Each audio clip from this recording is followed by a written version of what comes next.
Hello, Internet! Welcome to episode 177 of the Assorted Calibers podcast, the Second Amendment podcast. There's a little bit for everyone.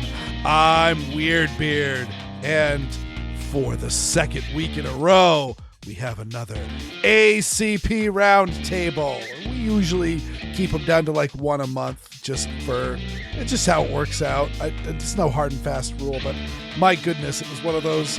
The news started hitting, and I'm just like, look, we're not going to really. We'll be spending all our time on the main topic, so why don't we just make it a round table?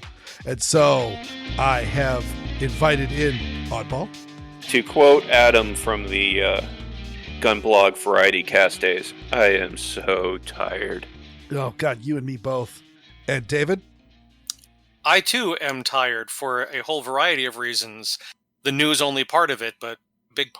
I have been simultaneously following and avoiding one of the stories that we'll be discussing tonight. Uh-huh. Yeah, with me, I was on call this weekend, which is usually pretty quiet, and my company's MedChart software broke both Saturday and Sunday. Oh. So I spent, both days. I woke up at, 7 o'clock in the morning to phone calls, and also got calls at, 11:30 midnight. So. And for me, there allegedly is obviously, because, most of my adult life, it hasn't been a problem, but there so there's going to come a time when my daughter will not behave like a wild animal around the time when we change the clocks. This is not the year. Oh, she's just been it's just been rough mornings, and then in the evenings, she falls off the cliff hard, and it's wearing on us. Yeah. Yeah, I remember reading with years back, it was almost an annual or biannual thing when the time changed. There'd be a Wall Street Journal or one of the others talking about how the cost to industry was tremendous every time the time changed. Oh, God, yeah. And especially when Congress decided to legislate more time a few years back. Yeah, that was during Bush Jr.'s administration. Was it? Yeah. Well, we just need to get rid of it. But the problem is, which one do we keep? We're in proper time now. Yeah. So we keep. I would rather have it dark in the morning and light later in the day. Well, that's not proper time. This is the time that it's closer to noon, being the sun actually being directly over your head. So this is the proper time. If you're on the equator, we're far enough north that the sun's never directly. Even more for Weer'd. You avoiding the north-south tilt. Yes. Accounting for that, it's the sun is directly over your head at noon, or at least due south. Yeah, not southeast or southwest. Yeah. It's as high as it's going to get, and then it's going to start to go down. Right. Yeah, I can understand that, but from a functional standpoint, I prefer that it be light later. So there's this cool invention. It's called blackout curtains. No, it's not. It's not that. It's just, get home from work at 5, 6 o'clock and want to do yard work. That's kind of a challenge in the dark. Now you have an excuse. It's too dark. See, you say that. But let us dispense with the pleasantries, because we got stuff to talk about. We got lots of stuff to talk about. Yes, we do. And yep. It is going to be a struggle. What are people drinking for this conversation? Because there better damn well be drinking for this conversation. I am but having a mere energy drink, which is almost gone. It may get replaced with something else a little later. We'll see. I am sipping on Davidson Reserve Bourbon, which was brewed in the county next door. Yes, it was. Very cool. Well, distilled, not brewed, but close enough. I'm not up on your fancy hipster terminology. Well, I mean, technically speaking, the mash you could call brewed. Yeah. Yeah. I mean, let's be honest. Like, there's all the different terms of the mash and the low wines and and all that, and it's all pretty much kind of the same general concept. Wort. It's all the wort's not warts and all. Yeah, non fermented, so it gets right. fermented. I did not mean to derail this into a brewing, fermenting, distilling. Although I will say we did transfer the batch of mead from the primary fermenter to the secondary. Oh, cool! Nice. Yeah, it almost fills the 6-gallon glass carboy. Well, there. And nice. Yeah, we put either 1 or 2 cups of dried cranberries in this batch, so it's got a faint reddish tint that'll probably disappear when the clarifier is put in. But cranberries and mead are a good combo. I think I've had a cranberry before. Yeah. What I think my wife would like to do is there's a winery in upstate, or central, I should say, New York, called Montezuma Winery. It's right next to the Montezuma Wildlife Refuge, go figure. And they produce a wine called Cranberry Bog, which is I think it's a cranberry mead. Never paid enough attention, unfortunately. That my wife is quite fond of, especially around Thanksgiving.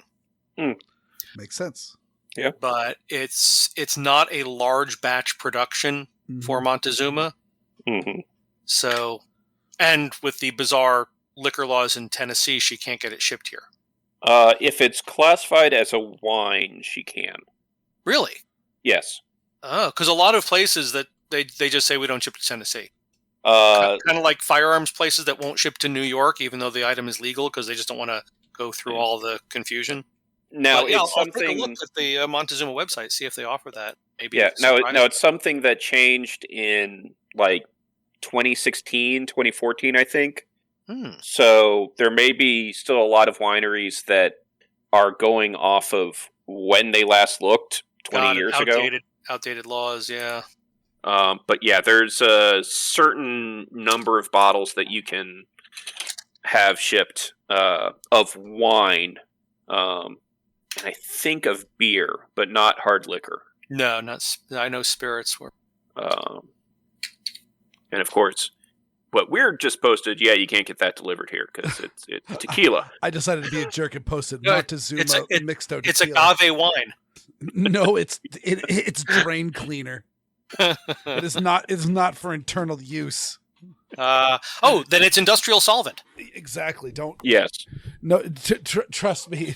If someone tries to claim that you're illegally shipping drinking spirits across state lines, say try some. Drink this, I dare you. But say, Montezuma has partnered with a distillery. Next time we're up there. And they have, you'll be happy to hear this, Weer'd. They have a rye. Doesn't give any details. I don't know if you can gather anything from the image. I don't know if there's any information on the label. Because there's literally no data. Yeah, I found the winery. I'm not sure. Yeah, I don't think you can zoom in enough on the image. Yeah, the that's not helpful. Why they did a thumbnail of that? Right, but they've got gin, vodka, rye whiskey, nashi brandy, nashi vodka. What that is, John Shaw rye whiskey, other related stuff. There it is. It's so aggravating that they don't have more. It's just rye whiskey. I was like, what a mash bill? What are you doing? Yeah, this is the stuff though that. Particularly fond of. I like how the image on the overall page is bigger than the image on right. Yes. Mm-hmm. I remember a website like that where, like, if you clicked on the thumbnail, it would give you a full page image that was smaller than the thumbnail. Right. But they got a few different creme. I'm used to picking up bottles of whiskey around here where it's here's the mash bill and here's the barrel number it came out of. Mm-hmm. Yeah, that's a lot of those small distilleries or batch number. Yeah. Maybe next time I'm at work, I'll either leave home early or head there after work over to Total Wine and see if they have or can get cranberry. Just curious. All right, but we're changing the subject as before we squirrel off too deep. Yeah, they still say cannot ship to Tennessee. Okay. Oddball, you had you wanted us to lead off with this story. Yeah, I figured we could lead off with a amusing, fun, dumb one. Interesting. Interesting. No lawyers, only guns and money. Posted up a blog post, actually it was a couple days ago, about Cook County and their gun and ammo tax. For those that were unaware, Cook County recently implemented a tax on guns and ammo that folks quickly sued the city because of various reasons. And of course, Cook County said, well, this tax money is going to go to fighting gun violence, and it's only fair for gun owners to pay to fight gun violence. Mm-hmm. And the Illinois Supreme Court had struck down that tax because they had found, before they even got to the actual case, they found that that there was no fund or committee or organization to do any of this fighting gun violence. That the money was just going straight into the general funds, and so they declared it against state constitution on those grounds before they even got into any of the specifics. And Cook County's response has been, apparently, well, we'll just re-implement the tax. They are saying this time that it will go into a special fund, but a quote, special purpose equity fund to fund gun violence prevention programs as well as operations and programs aimed at reducing gun violence as determined by the Justice Advisory Council. Which I'm pretty sure that I'd have to look it up again. I'm pretty sure that had a similar language in the bill that passed the original tax. So, yeah, I'm pretty sure Cook County just went, yeah, that's fine, we're going to put the tax back anyways. Also, let's see, Cook County President Tony Preckwinkle also was quoted as saying, the cost of a bullet should reflect, even if just a little bit, the cost of the violence that ultimately is not possible without the bullet. Ugh. Yes, because only bullets cause violence. Can you imagine if that was applied to anything else? Knives, hammers, cars. That actually works a segue into another one of the topics that I threw in the show notes. Which is that? Oh yeah, I should probably look at the show notes. There was a mass shooting in Texas, and I believe 4 died. Let me pull up Let's see. It was at a concert, and you sure that was a shooting? Oh, I thought it was a trampling. It was just a trampling, and they have no idea what caused it. Oh my goodness! It's almost as if Weer'd was being intentionally obtuse. Yes, it was simply a crowd trampling a bunch of people at a. I don't even know if there was an overloaded concert or why this happened. Yeah, it was a festival concert, and they still haven't really made any statements on what caused it, other than ex-rapper was rapping on stage. And I think it was actually 8 people, wasn't it? I'm looking through the story and I'm not seeing it right off the top. 8 people died. Yeah. So yeah, this would be, I just thought I would put this in, not to be glib, and certainly not to belittle just the horror of this. I mean, it's not only is it terrible, but it's an awful way to die, but pointing out this would be a hand clutching speeches made on the Senate floor moment crocodile tears. Had this been done by somebody with a firearm rather than just a crowd that had gotten out of control. Well, was it the White Snake concert where they had the fire that all the people died in the club? Great White. Yep. Yeah. Yeah. And if that had been somebody showing up and shooting up the place, it would have been the same thing. But no, this was a tragedy, and sadly, these things happen, kind of stuff. And not to say otherwise about age, but the age of the victims, I think, ranged from like the youngest was 14. I thought the youngest was single digit. To like the oldest was like 26. So. And yeah, just horribly tragic that everybody showed up to have a good time and nobody can figure out a rhyme or reason to what happened other than unfortunately it's crowd behavior. Yeah, the crowd just decided we're going this way now. Mm-hmm. So there was that, but shall we? Is there any other small bits that we want to touch first, or should we get into the big stories? Well, you're the expert on touching small bits. That was scathing.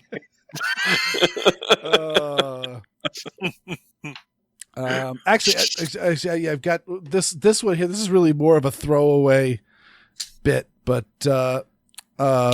Alec Baldwin has stated, which, by the way, as Viva Fry has pointed out, is if you are under a murder investigation, do not talk. Just shut up. Just hide yourself. Just go and lay low. And Alec Baldwin cannot get away from a camera. He's kind of like Chuck Schumer. Yeah, in that respect. I mean, really is. Or John Kerry. That was always there's a local radio guy that always says the most dangerous place to be is to be in between John Kerry and a camera. Yeah, except in New York, we'd heard that regarding Schumer for at least a decade before anyone had heard of Kerry. Well, I mean, to be fair, Kerry did kind of make his big thing in during the Vietnam War. So I don't know. I don't know when Chuck Schumer rose into prominence, but he has never had a job outside of, as far as I remember, he got out of college, ran for his first. Yeah. Well, besides his dubious service in Vietnam, that was pretty much John Kerry's only gig. But Alec Baldwin, who cannot get away from a camera, has stated that he thinks that police officers should be employed on all film and TV sets that utilize guns. Yeah, because they've got such a great safety record. He said every film, TV set that uses guns, fake or otherwise, should have a police officer on set hired by the production, especially to monitor weapons safety. I mean, and did you hear about Dwayne Johnson? Yes. Yeah. We'll touch that. I just want to finish up this. So police officers investigate crimes. They're not weapons safety. They're not even necessarily weapons experts.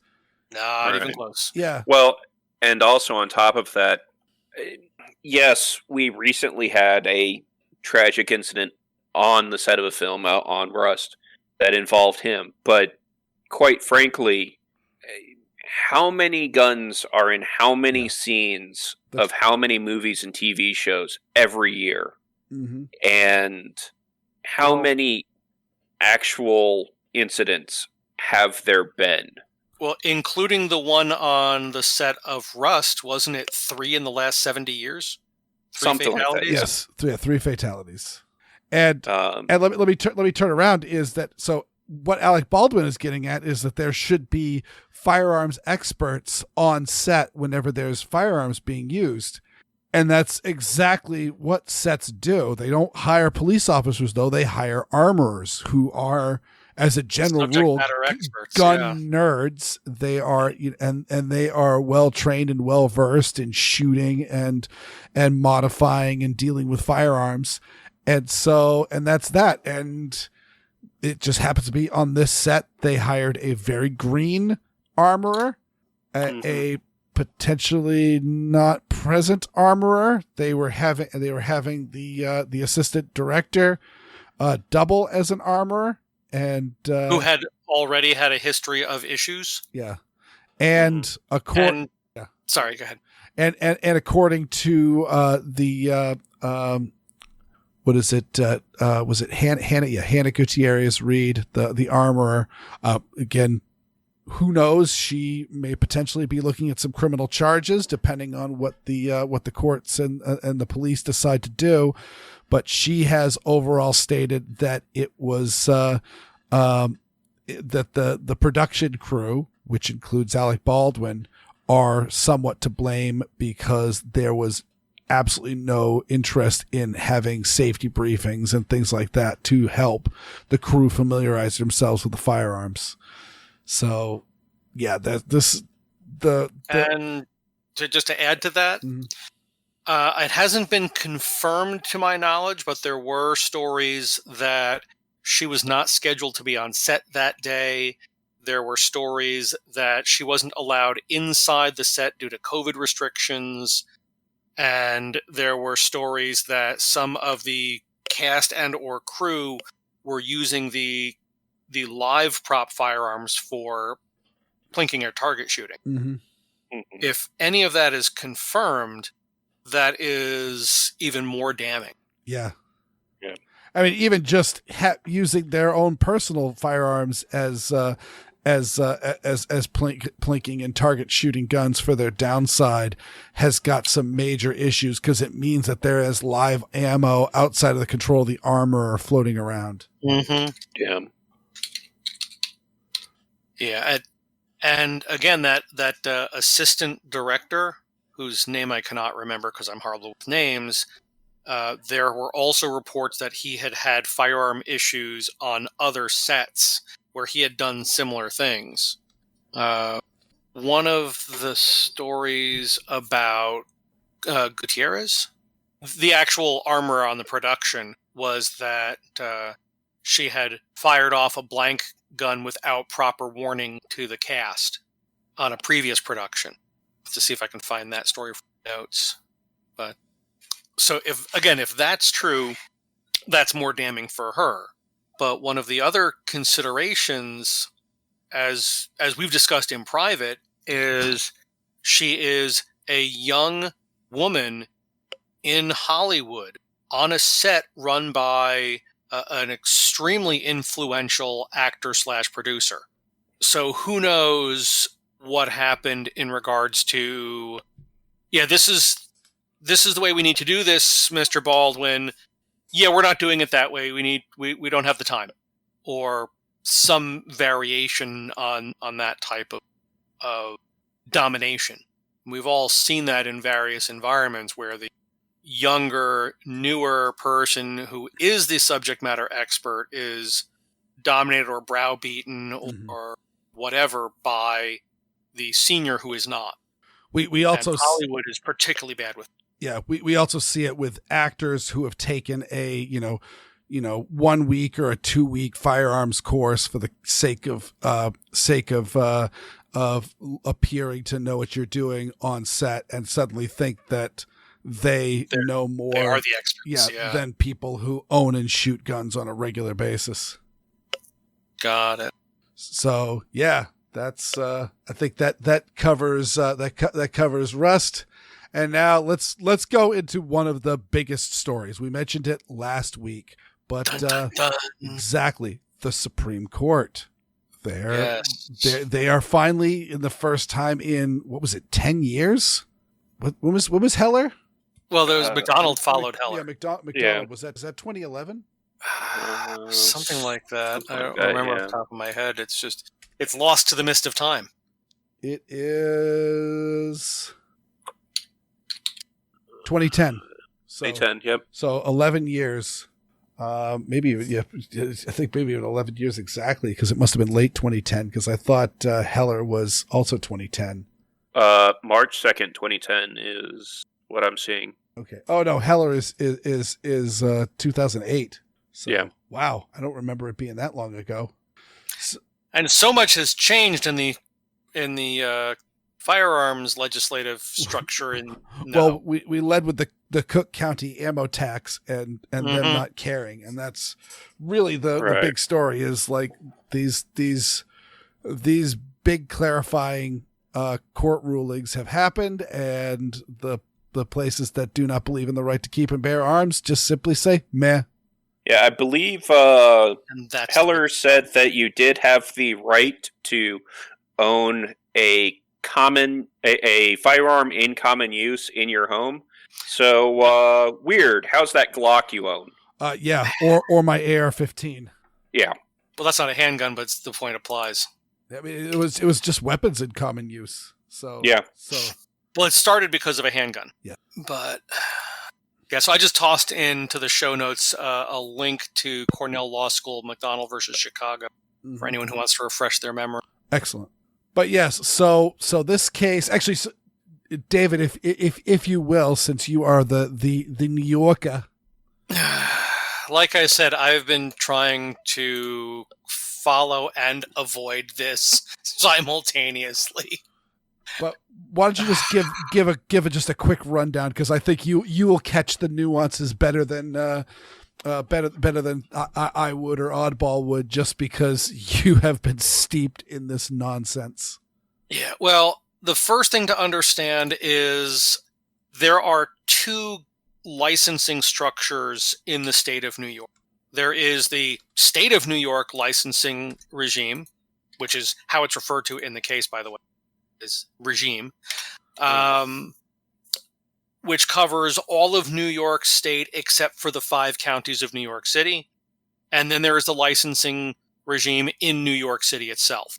Now, what's interesting is the NYSERPA versus Bruen case has been brought by 2 men from my former home county of Rensselaer County, who applied for unrestricted licenses and were denied. They followed all the rules and regulations. They didn't have any issues. And part of it is the state good cause clause. Mm-hmm. And New York City's scheme takes that to a whole other level, which is basically you have to be able to prove a unique concrete threat against you. However, that has nothing to do with this suit. New York City's regime is not part of this. It is the New York State licensing good cause clause. I try saying that 10 times fast. That is being brought under scrutiny here. What's interesting is I listened to as much of the opening arguments as I could, and the justices, well, let me rephrase that. Some of the justices kept on referring to the situation in New York City. And the general counsel for New York State also several times referred to the situation in New York City, yet the suit has nothing to do with New York City. You mean there's a New York outside of New York City? Surprisingly, yes. Huh. Depends on who you ask. Well, it's true. That's also there. What was really funny was listening to the general counsel for New York refer to upstate, and I could tell by the structure of her statements that basically, from her perspective, upstate was anything north of Westchester. Yep. Upstate New York, like White Plains. Pretty much. Actually, a friend of mine who grew up in Queens used to refer to upstate Beacon, which is just past White Plains. And so, listening to the opening arguments, I will say that, and I'm horrible with names again, so I apologize, but the lawyer representing these 2 gentlemen from Rensselaer County and NYSERPA seemed very prepared. He seemed comfortable confident. He answered the questions, I thought, quite well. He never quite seemed flustered, although there were a couple of points where he was like on the edge of flustered, if you know what I mean.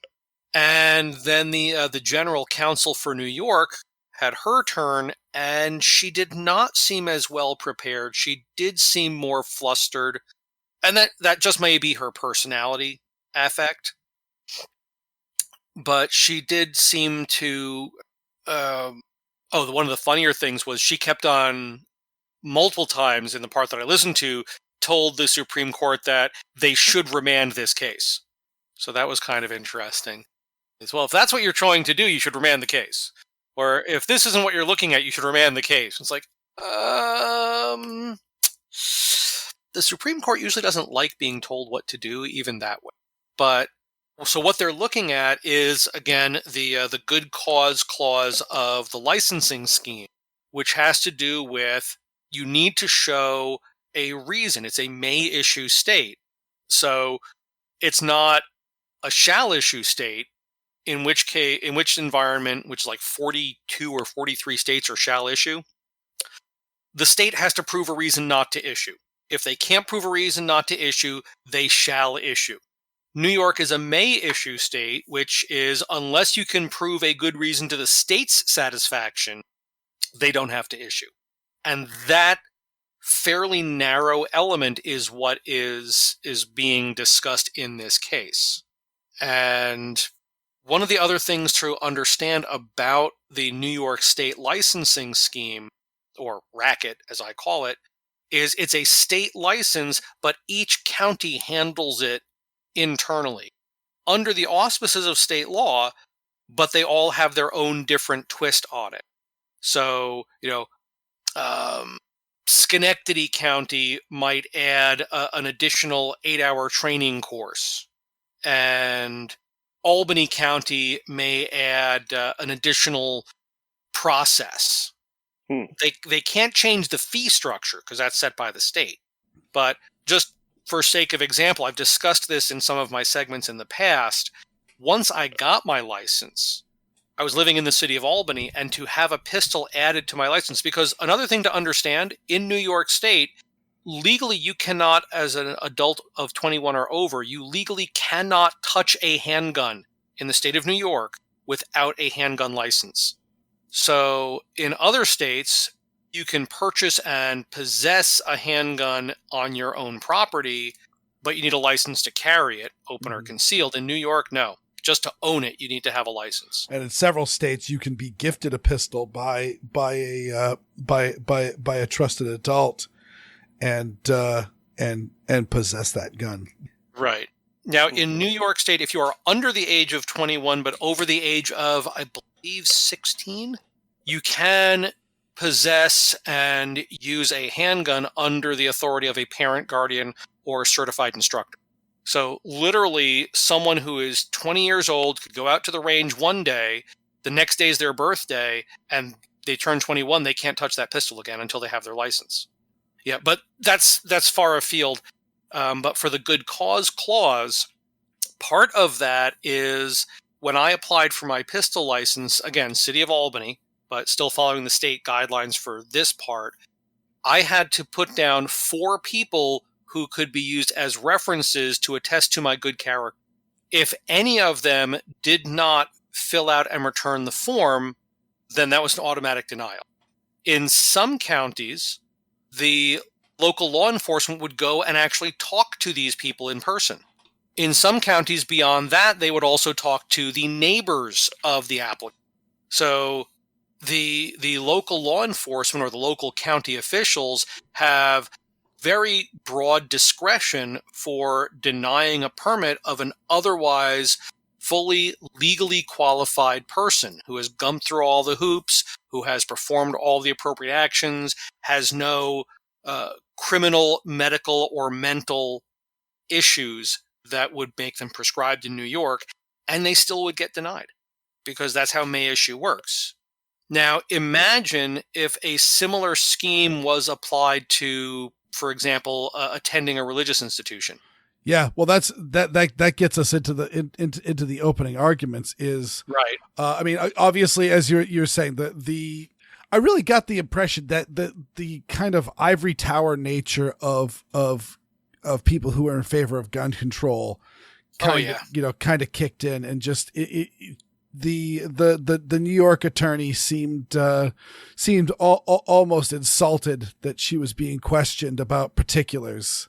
Oh, yes. Especially with the statement on if you live in a more rural area, it's natural that you're likely to get an unrestricted permit. But if you live in a high population urban environment, then that's not. adding an additional risk. And somebody asked, well, what's the population density threshold? What's so full? I believe that was Justice Clarence Thomas. Yes, I believe that was, and of course that's one of the things is I just want to point out is Clarence Thomas is known for not saying a lot during these. Mm-hmm. During these opening arguments, I heard a number of questions by Clarence Thomas. And I don't know if it's a record, but I wouldn't be surprised if it was nearly so. Because from everything I've read, he has been waiting decades for a case like this. From things that he has said, and he hasn't said this outright, but my impression of Justice Thomas is that he wants strict scrutiny. Yeah. He wants a case that he can justify applying strict scrutiny to the Second Amendment. So, by the way, I actually don't know the definition of strict scrutiny. I mean, I've inferred it, but do either of you have a proper definition off the top of your head? Yes, sort of. I'm not. It's not specific, but basically, the law passed has to have a compelling government interest and must be narrowly tailored to achieve that. Mm. So it's one of the unfortunate things that there's a couple different levels of. Okay, how far can we bend this before we consider it broken? And strict scrutiny is the strictest on that. Before it's rights were infringed, which right, and that's the whole thing. It has to be narrow and specific and fit a specific interest, as they call it. I just looked it up. I got pretty close. Yeah. But so, for example, we want to pass this gun law to reduce violent crime. Okay, so the government is interested in reducing violent crime. How will this law do that? And the law must be extremely narrow in scope to meet that qualifier. If it goes beyond it, or it can be argued it goes beyond it, it's no longer fit. Mm-hmm. So basically, most of the coastal gun laws, the Northeast and California, etc., most of those gun laws would not survive strict scrutiny. Correct. God bless. So, for example, we're restricting magazines to 10 rounds. Why? Well, to reduce gun violence. How does it do that? Because nope, it's out. Yeah. Strict scrutiny would probably come down on very little outside of, yes, this convicted felon isn't allowed to own a gun. Right. Now, licensing of handgun carry would meet strict scrutiny, depending on the scheme. Yeah, depending on the scheme. So most of the shall issue, for example, I'll go with Tennessee's example because it's the only other one I'm intimately familiar with compared to New York, which is not a good example.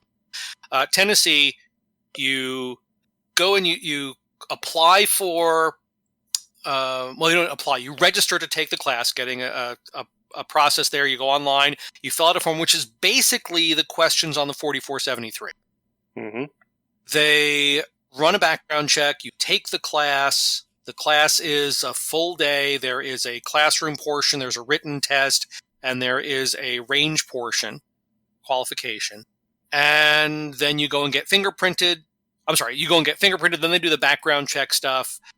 and then usually within a few weeks your license shows up. I think that it's an overly complicated process personally, but I have a feeling that under strict scrutiny it would still survive. Strict scrutiny might require reducing the cost, but I don't think it would actually change the structure of the licensing scheme in Tennessee. Oddball, what do you think on? Well, I was just thinking, wow, they've simplified some of the hoops since I got mine. So every year over the past 4 years that I've been teaching the permit class, they've for the most part, not counting the concealed only license, which was a train wreck. Yes. Well, still is a train wreck. Still is a train wreck. Other than that, they have, for the most part, simplified the process. Right. And when I got mine, the broad brush strokes were pretty much what David said. It was just a couple of the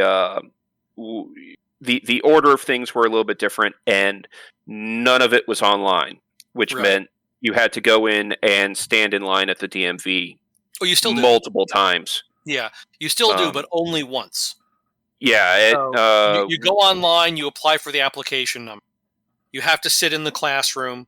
Then you go to the DMV.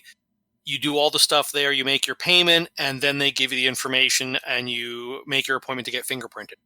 Yeah, I think I had to stand in line at the DMV 3 separate times. Yeah, so it's probably the initial time to apply, following the class to do the paperwork, and then following the fingerprinting? Yeah, that sounds right. Yeah, that's what I understand from talking to folks who got their licenses prior to 2014, 2015. Yeah, and the less I have to go to the DMV, the better. The better for everybody. I am very glad that I can now renew online, which my first time around I couldn't, which was annoying since it was literally me waiting for 3 or 4 hours to give them a check. Oh, one more thing with strict scrutiny that I did not mention. I did mention that there has to achieve a compelling state interest, and the law has to be narrowly tailored to achieve the compelling purpose and uses the least restrictive means to achieve that purpose. That's the part I left out that last little tidbit.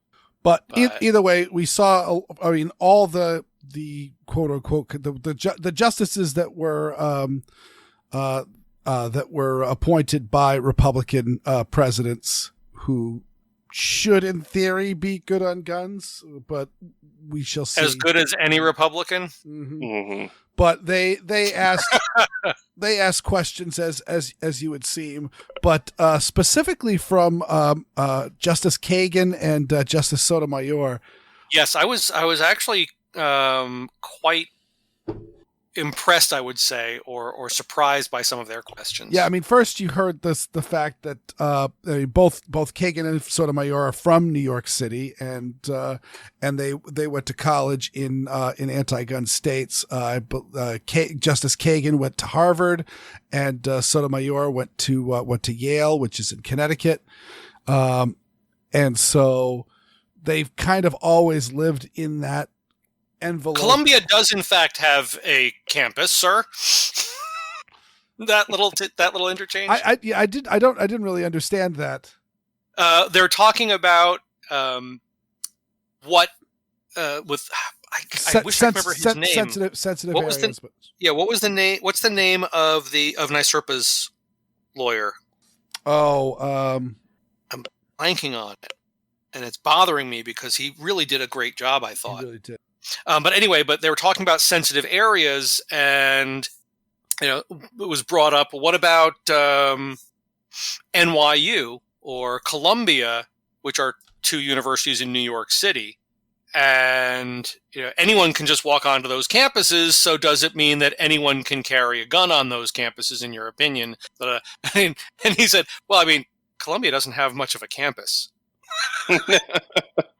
That was one of the parts where I thought he got a little flustered, was responding to that question, but it was funny.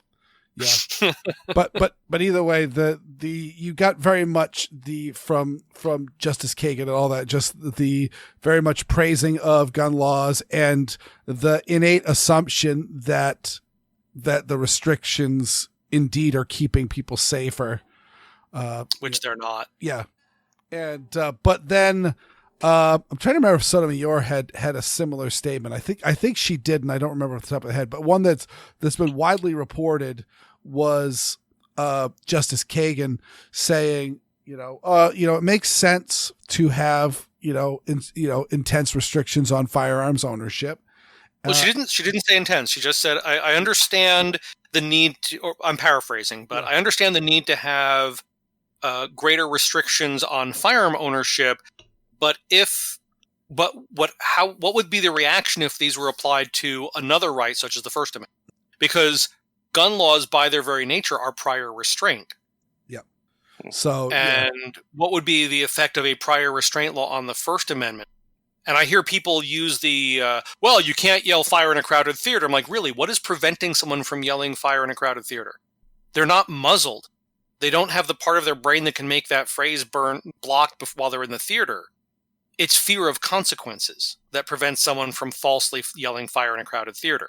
Mm-hmm. Because, in fact, you can yell fire in a crowded theater if there is, in fact, a fire. Mm-hmm. Yep.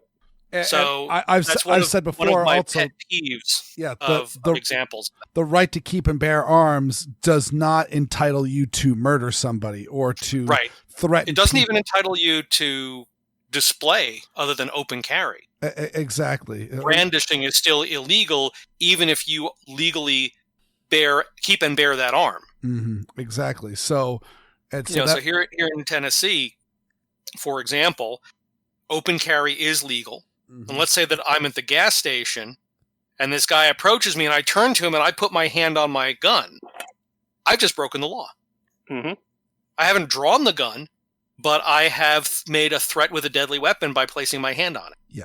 And so just as what we're not saying is that you can't yell fire in a crowded movie theater, so therefore any depictions of flames on a movie screen should be illegal. Backdraft is an assault movie. Right. Instead, it is just simply, no, you can't do that. And if you do that, you will be arrested punished. and charged. Exactly. And quite severely if people are injured. I mean, we just talked about the concert trampling, and that's the whole reason for that whole statement is theaters, especially, back with when film was on celluloid, they could have some pretty nasty fires. And then, even going beyond film theaters, mm-hmm. With playthroughs with the limelights. Yeah, exactly. And women were wearing several pounds of linen. Well, and just the whole getting a large group of people out a door, even if there's no issues. Mm-hmm. Well, in the case of the event that Weer'd started us off with, there was, as far as anyone can tell, there was no issue, but basically a stampede began. Yeah. And there are plays that include a character shouting, fire, fire. But guess what? Since it's obvious that in the context, oh, no, that's a character in the play shouting that's fine. Right. It's not illegal. It's just, but as the point was raised in the NYSERPA's attorney's opening arguments, and if someone could please look it up because I can't find it right now. I looked at it. I was not able to. But anyway, he pointed out is that he's not saying that there should be no restrictions because even with the First Amendment, the laws against slander and libel are in place and are accepted, and it's as from his legal perspective, that's what he's looking to do. He said repeatedly, we just want our clients and people like them to be able to exercise the same rights as the people in these other 40-odd jurisdictions, 40-odd states. Oh, and I believe the other question you were trying to remember was one of the justices questioning, well, okay, it makes sense for an urban area to have stricter laws than firearms laws than out in the country. But what's the line on that? Where? Right. What's the population density? Yeah. Yeah. And that was asked of the Solicitor General of New York, and this is one of the ones where she sounded flustered, because she starts to answer that, and mentioning New York City, and whoever the justice that asked that initial question said, "Well, these men are from Rensselaer County, which is a very rural county, and having been a resident of Rensselaer County, outside of Troy, yes, it is. It is mostly wooded." Mm-hmm. And that's where she kind of stumbled and said, well, I would say that Rensselaer County is an intermediate density, not a rural county, which would be a surprise to anyone living there, by the way. Mm-hmm. Because it has Troy, it has a downtown, it has a shopping district. It's a county, and it has one significant city. But the population density is remarkably light. Yep. I'll just put it that way. But so, do we have predictions? I think we know how 4 to 5 of them are going to go. Mm-hmm. It's what do they have to give up? Yeah, I remember following the Heller case and hearing the questions that the justices were asking and thinking that it was going to be a slam dunk unanimous decision. It should have been. And it should have been. The idea that 4 of the justices of the Supreme Court actually stated, no, it's a reasonable restriction of the Second Amendment to ban the ownership of firearms in the privacy of your own home is ludicrous and terrifying. And ugly. And ugly. Yeah. And I just found the data I was looking for. Rensselaer County, New York has, it's 654 square miles and has a population as of 2020 rather, of 158,714 people, which is a population density of 243 people per square mile. Yeah. So let's just do a quick comparison here. Oops. Helps if I click on the right link. And look at Manhattan. Manhattan has a population as of, why is it 2007? Why is that so old? But population of 2007 was 1,621,897, and it is 23 square miles. So population density of 70,629 people per square mile, compared to 243 in Rensselaer County. Mm-hmm. So basically, there are more people in a city block in parts of Manhattan than in a square mile in Rensselaer County. And in a square mile in Manhattan, there are more people than the entire county of Rensselaer. Right. So how the Solicitor General could say that Rensselaer County is a semi-rural? In between. Yeah, an intermediate. Yeah. Intermediate, that was the one. Intermediate is just bizarre. Yeah. And like I say, once you get outside of Troy, most of the county is country. Population-wise, almost 70% of the population lives in that Troy area. And the remaining 30-odd% lives in the rural areas. So by population concentration, I guess it could be considered mostly urban. Mm-hmm. Mm-hmm. But, yeah, no. So do you have there. Do you have a prediction, David? Okay, what I want is the pro-Second Amendment justices to prevail, and I want them to give Justice Thomas the privilege of writing the decision. Yeah, that would be nice. That would be very nice. That's what I would like, personally.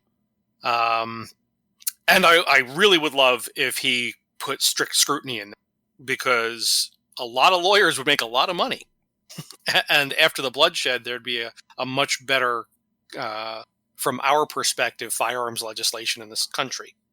But I think that it's going to be another one of their narrow decisions. Roberts, I think, is the coin toss. I think we've got 5 solid pro-Second Amendment justices, although we don't have a background on some of them yet because they haven't had this kind of case. But listening to some of the questions by Justice Gorsuch and Comey Barrett, their questions seemed to be fairly positive from our perspective. Yeah. So my prediction is those 5 are going to vote to support NYSERPA and the 2 gentlemen from Rensselaer County. Like I said, Roberts is the question mark.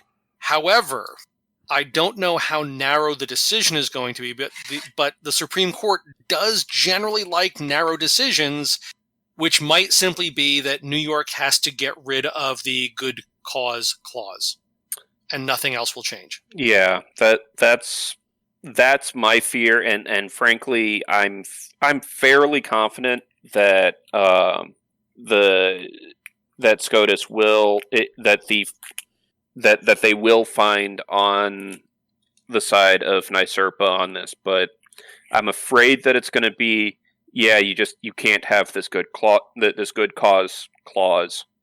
Trying to say that quickly is just a bad idea. I would really like for them to say yes. Clearly, May issue is discriminatory, and you have to provide either permitless or shall issue. And I mean,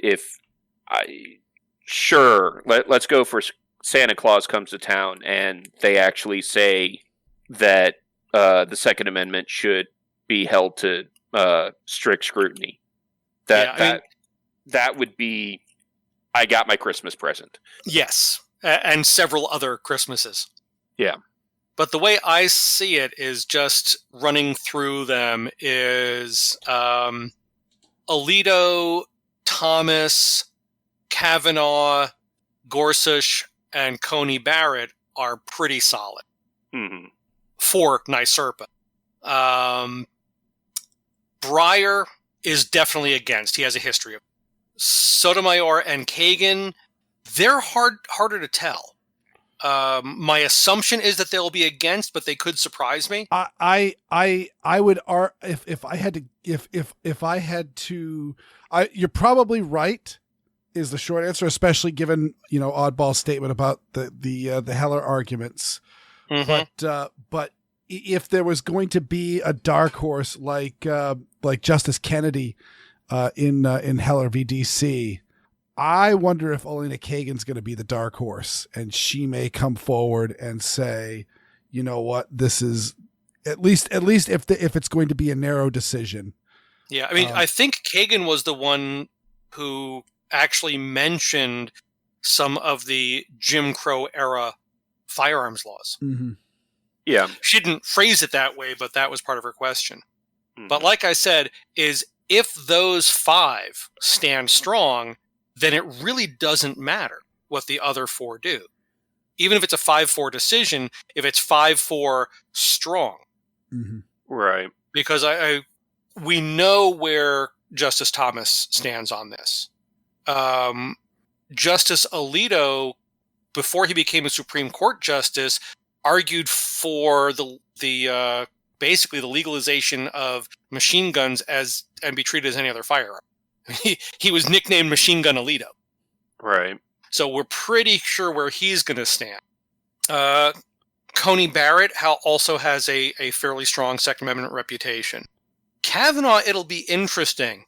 How impartial can he remain after what they put him through to get into the... Yeah. That memory still has to gall what they put his family. Well, and certainly his questions were very pointed, like all the other justices. Him and Gorsuch are definitely. I would not put them down as under guaranteed votes. No, highly likely, but not guaranteed. Right. So Alito, Thomas, and Coney Barrett, I would think, are fairly much guaranteed. Oh yeah. But there's always the horse trading that goes on in the chambers. Mm-hmm. Roberts is basically the new Kennedy in a lot of respects. Absolutely. But as I said, if they get these five rather, Alito, Thomas, Kavanaugh, Gorsuch, and Coney Barrett, if those five come together, stand strong, and say, we want strict scrutiny, what are the other four going to do? What can they do? Well, and there's also the thing of dealing with the politics of court cases. Oh, yeah. A 5-4 decision by SCOTUS it is a big deal. Oh, yeah. But a 6-3 or 7-2 is even better. Right. A 5-4 is still seen as when they looked at it, they were pretty sure it was this way. If it's 7, 8, 9, all 9 justices vote one way, that sends a clear message through the legal system that no, this is the way it's going to be for any cases resembling this one. Well, it's also kind of like when the Biden administration was talking about adding additional justices to the Supreme Court beyond the 9. Hell. Yeah. And they had like 3 9-0 decisions in a row, or 3 or 4 9-0 decisions, bam, bam, bam, which every one of the talking heads on the legal spectrum were saying that was actually more a message to the White House. It was, okay, we knew it was going to go this way. Everybody just jumped on the same side to show the Supreme Court that they would have to add the administration that they would have to add more than 3 or 4 justices to the Supreme Court. I was unaware of that, but I'm glad to hear that because I don't know if that's actually the case, but that was the theory. Yeah, and I hope. Me. Yeah, I would be very glad for that to be the case because, the whole Trump stacked Supreme Court. No, he didn't. What Biden is talking about it doing is actually stacking the Supreme Court. Yeah, I mean it's words have meanings, and you talk to anyone in the legal profession or anyone in a higher level tech profession, misusing words causes tremendous problems. Mm-hmm. And I'm not talking magazine and clip here. Right. Everyone knows what you mean in context. I'm talking about the shoulder thing that goes up. The shoulder thing that goes up, for that example. Yeah. Or motor vehicle, but you actually mean tractor trailer. Right. Or something like that. It was actually one of the funny things in Tennessee law, the guns in cars portion. Mm-hmm. So basically in Tennessee, a person without this doesn't really apply so much anymore since the permitless carry went through, but there was an aspect that somebody without a permit can have a loaded handgun in their vehicle accessible in the passenger compartment. Mm-hmm. And one of the things in the definitions was, what do they mean by vehicle? Yeah. And it was basically car or automobile designed and intended for use on highways. Yeah. Now, the funny part about that is the original smart car was not designed for use on highways. The current edition of the smart car was refined for that use. Mm-hmm. But the original concept of the smart car was an urban commuter vehicle. Right, and that's why people complain about the legal language being so archaic and long-winded, and it's for that exact reason. Yeah, it's like, okay, you've got a go-kart, you can't take it on a highway; it doesn't count as a vehicle. Right. But that was just the funny thing is, so if somebody still had an original smart car, if there are any that still are drivable, would or would that not, under Tennessee law, count? Since it was not designed or intended for use on a highway. It's just a little amusing thing. But it's back to the words have meanings. Mm-hmm. And just because somebody wants something to be... I mean, we're not talking the Bandar-Log here. we're talking reality. Mm-hmm. You guys familiar with the Kipling poem? Yes. Okay. Basically, it's the Bandar-Log were the monkey troop in Jungle Book. Mm-hmm. And it was they did all these great deeds merely by wishing them so. Mm-hmm. And that's not how the legal system is supposed to work. I mean, it's just, excuse me. So I think we should move on from this. I think we've covered this quite a bit, and not to death, because this is absolutely an important case, and I think we need to spend a little bit of time on that, and I'm totally comfortable with this episode running a little bit long. But not too long. No, there's only so far I'm going to go before I turn into a pumpkin. But and then we got the movie. Oh God. Yeah. Yeah. Hey, when you were asked earlier, you didn't say no in time. So we've got there is another court case. We're back to the States now, and this one is in Georgia, and it is the Ahmaud Arbery case. Actually, just a horrible situation. Yes, mm-hmm. And so just as a recap, I actually didn't listen to any of the direct arguments. I've only heard and read recaps of it, but so I'm not exactly sure which facts of the case are now no longer being disputed, but Ahmaud Arbery, he was a black man, and he was in a neighborhood. The allegation was that he was jogging. I've heard that be disputed, but I like I said, I didn't hear it specifically ruled out as no longer in dispute by the attorneys. But he was in a neighborhood on foot. He walked into a lot that was under construction, and I believe posted no trespassing. They have him on camera inside the house for a little bit, just kind of looking around, maybe even if in fact he was jogging, it's almost like he was just taking a breather and just looking at the construction. And then when he is done, he continues running. While he is running,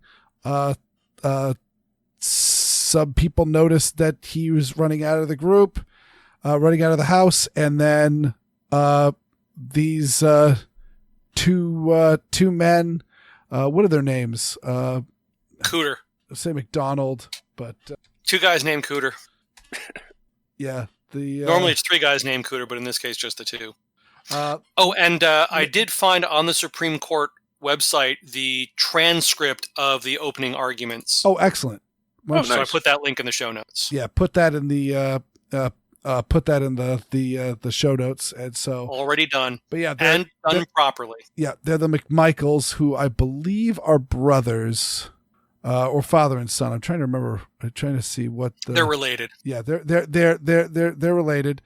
And Paul Clement is Nyserpa's lawyer, who excellent. did such a good job, and Barbara Underwood is the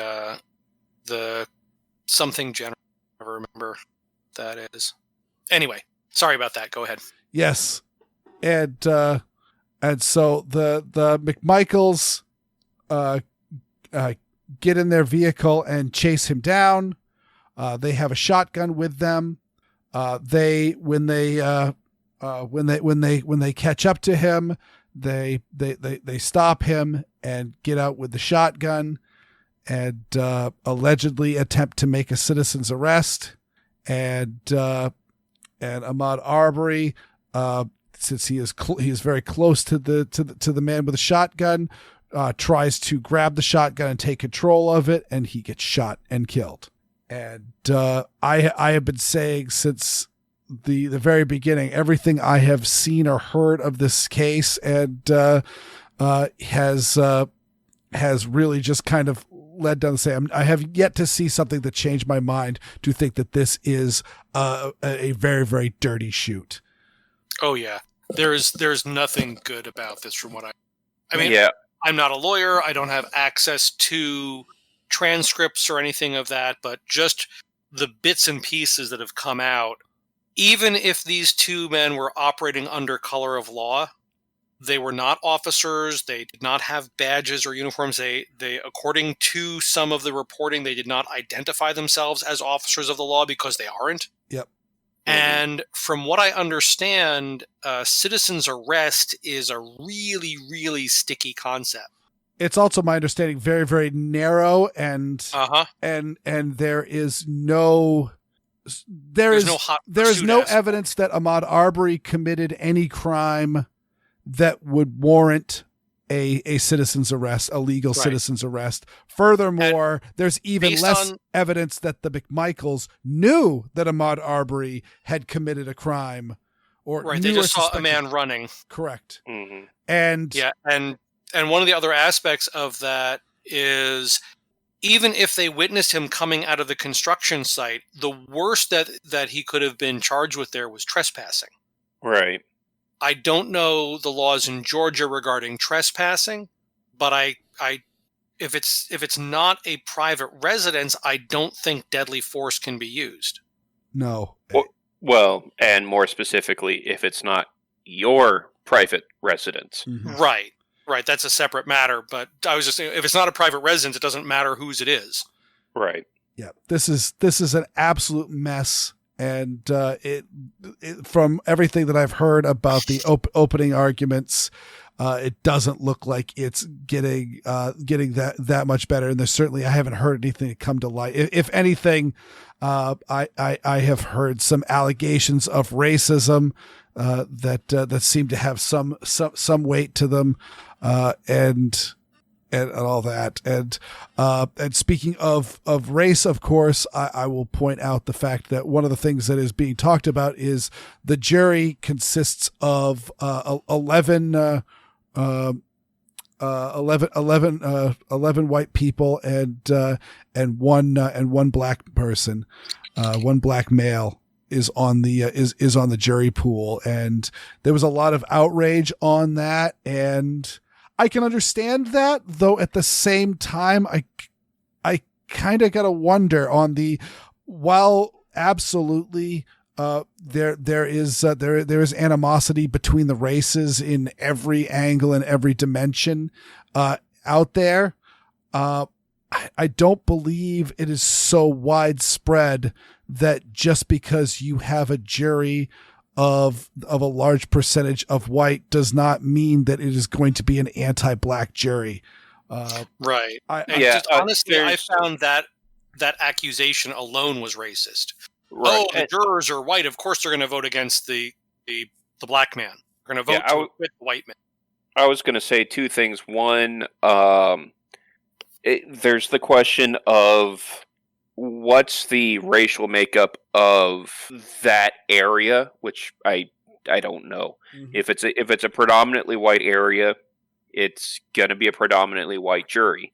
And the other thing is, if that is such a key factor, here's 3 white guys who are gun geeks, and there's also the whole thing of the assumed predilection for gun geeks to automatically side with the guy with the gun. And all 3 of us are going, at least on the stuff that we've seen, nope, it doesn't look good. Not at all. So yeah, that's that case. We'll be watching that as that unfolds. But I think we're all in agreement here that we think that this case, the McMichaels were absolutely in the wrong in confronting and certainly by killing Mr. Arbery. And so, and I don't see any way a jury could come to a different conclusion. Yeah, unless there is some information that we simply don't. Yeah, and I will say in there's colors of this in the George Zimmerman trial, where George Zimmerman was essentially assisting police at locating a suspicious individual. He was part of the neighborhood watch. Yes, he wasn't actively part of that, and I thought he was part of the neighborhood watch. He was part of that, but not at the time. At the time, he was heading to the grocery store. Okay. And he allegedly saw Trayvon Martin poking through some houses and potentially looking through windows, and called the police, and was essentially following him so that he could see which way he was going through this neighborhood, just so that when police showed up. And honestly speaking, I can't blame him on that. If you're going to call the cops, don't just sit put as the person leaves into this, labyrinth of roads that are these Florida housing developments. Right, where it's just all the curving roads. But also with the Zimmerman Martin case, is he's on the phone with 911, and they say, "Okay, sir, we need you to go back to your car." And Zimmerman was apparently on his way back to the car when he was jumped. Yeah. Yeah. But so that's part of the 911 transcript includes that. But that's a different case. But either way, my overall statement is that leave cop stuff up to being a cop. And while I am not going to come down against George Zimmerman as far as anything that I believe that he did over the course of that, again, there's a lot of dispute. I'm not exactly sure if it exactly went down as you said, David. It certainly was alleged that Trayvon Martin was waiting by the car. He had circled back or something, but who knows? The key points of that fact were that a fight happened, and Trayvon Martin had the upper hand before George Zimmerman drew his pistol and fired. In this case, it was very clearly a direct confrontation of a man that is running away. They got into a car, chased him down, got out. It was a shotgun, so therefore it wasn't like it was a concealed pistol on their person, and just it was only presented when deadly force was warranted. No, the shotgun was readily visible from the moment they left the vehicle. So it's just don't do those sort of things, especially again for property in this was a building that didn't even have all its walls completed yet, and clearly was not fenced and gated off, because Arbery did not need to break and enter or climb or defeat any security measures to get into this place to look around. Yeah, it was an open construction site. And it is obscenely common for a walker or jogger going by a construction site, seeing a partially built house where they haven't gotten to the point of hanging the doors on. Mm-hmm. Just go, I'm curious, what's the inside of this place look like? Oh, yeah. Okay, cool. There may have been private property signs, there may have been no trespassing signs that he violated technically. Right. But that still does not justify the death penalty. It does not. No. It does on again, as advice to the listeners on it's super cool. I mean, again, my next door neighbor and I, there was a vacant lot that got developed when we were kids. And that was our playground. We would climb down into the basement and then climb up through the framing and all that. There was ladders, and just it was fun and cool, and just seeing the place getting put together. But it was never posted. But I can totally understand how it's cool. But if it says no trespassing, you know what? Respect that, because God forbid you get somebody like these people who are a little bit big for their britches and want to escalate things further than they need to. So yeah. Yep. But I think anything else on that one, or can we move on to the? I think with that one, it's going to be a wait and see. I mean, as far as I understand the facts of the case, this should be a slam dunk. Those two guys go to jail for murder. Mm-hmm. Mm-hmm. But like I said, we don't know all the details, but it would have to be something pretty significant to change that. Yeah. Well, maybe not murder, but they go to jail for murder, homicide of some degree, whatever.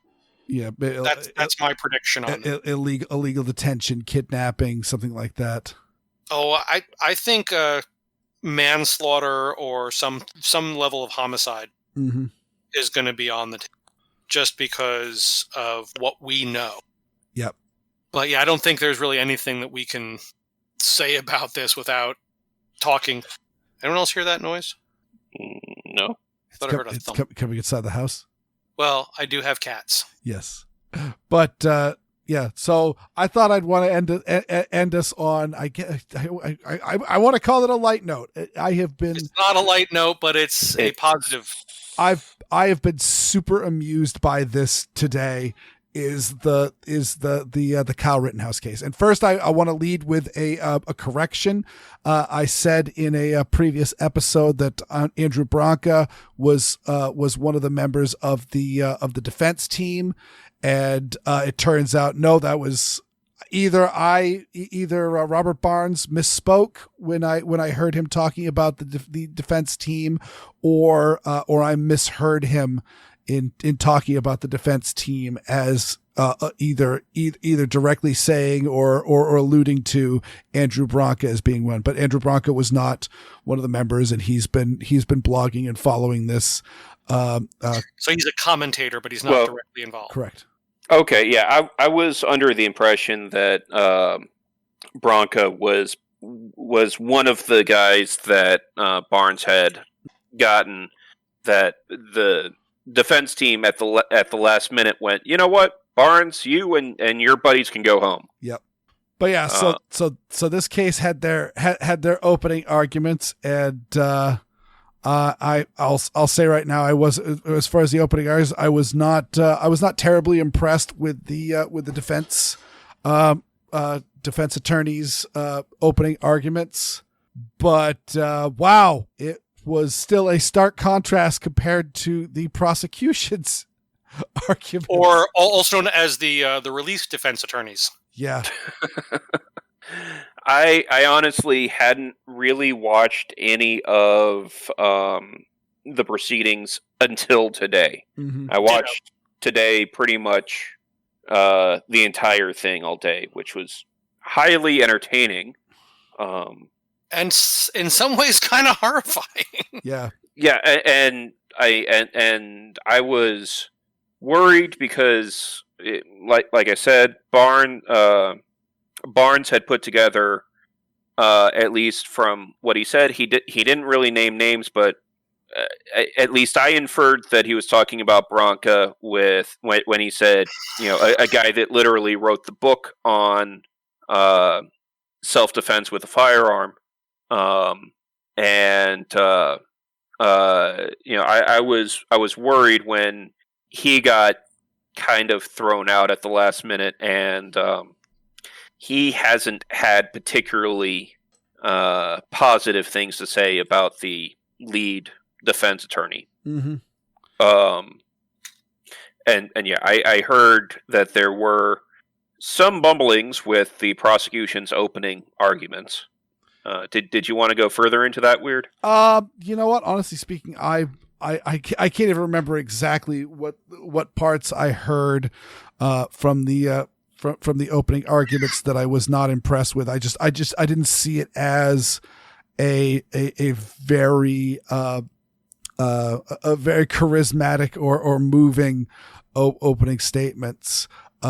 But we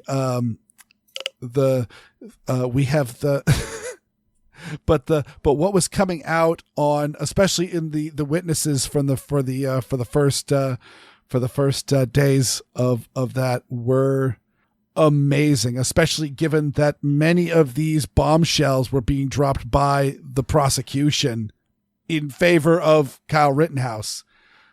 Namely that, like, they were interviewing one of the witnesses, talking about his seeing what was his name, Joseph Rosenbaum, seeing him. Well, first up, when the prosecutor's opening statements, he talks about Rosenbaum. He mentions that Rosenbaum had been released from a hospital that morning, which was basically was a gift to the defense attorney. What was he in the hospital for? Exactly. He had attempted suicide, and it brings into court record the fact that Joseph Rosenbaum was by far the dirtiest player in this whole saga, in the fact that he had spent the majority of his adult life in prison.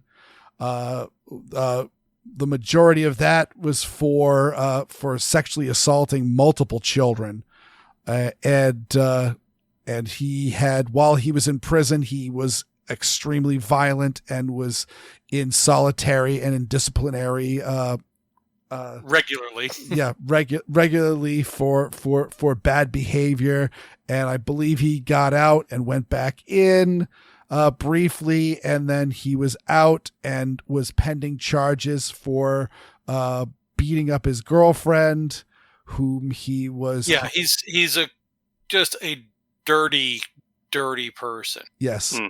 And they were asking about do you have any ideas of what Mr. Rosenbaum's intent was? Well, I heard him say earlier, he said, I'm going to effing kill you, and then reached for Kyle Rittenhouse's gun before Kyle shot, which, I just even wonder if the prosecution even prepared these witnesses.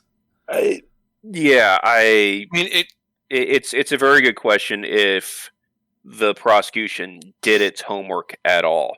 And for those of you that don't know, with bringing up his release from the mental institution, why that's a big deal is that in a case like this, the defense isn't allowed to bring up any background information that the defendant wouldn't have known. Mm-hmm. So you couldn't bring up, oh well, this guy that I just met, yeah, it turns out that he was in a mental institution for this, that, and the other. There was also the whole thing with the defense couldn't bring up the medication he was on, but then the prosecution witness, his caretaker or whatever, mentioned, oh yes, he took his medication this morning. Right. It's the defense can't bring it up until the prosecution does. And the prosecution just kept on handing them these presents. And to further give some significance to the fact that he was, because I mean, I'm not going to be making statements just because someone is under psychiatric care, they are somehow suspect or not without rights. But the fact that Mr. Rosenbaum had been hospitalized for a suicide attempt, and then moments before his death was screaming racial epithets at people, namely the N-bomb, which is supremely ironic given that this was a BLM protest, and everybody involved in the altercation was white. Yeah, well, and it opened up the defense to being able to talk about how he was in the institution because he had problems keeping his hands to himself around small children, and he beat his girlfriend, and he was, in general, a grade A slimeball. Yes, right. And I did like a comment that was made by a friend of the show. It's like, wow, defense did really good on cross with that witness. Oh wait, that wasn't cross-examination. No. Yeah. And or just the things like prosecution got into the record the drug history and aggressive history of one of the decedents. This was not wise. Yes. Yeah. No. And then one of the many dirty stuff. There's a nepotism allegation that's going through here that I really haven't dug deep enough to talk about, but I'll just let people know that you could search into that and look into that yourself to see if it holds any merit or not. But by far one of the dirtiest things that I have seen in all of this is that the FBI had a drone up in the air, which is very, very interesting, given that one of the key things that I'm seeing is you have this car lot that is on fire. People are shooting. It was confirmed in the trial that there were other people firing at before this. I mean, this was brought up by the prosecution in the immediate area, not necessarily at any of these people involved in this, but there were gunshots in their immediate area. Exactly. Right. And so just before Kyle shot, there was somebody firing near Kyle, not necessarily at him, though. One must wonder, and there certainly is talk of some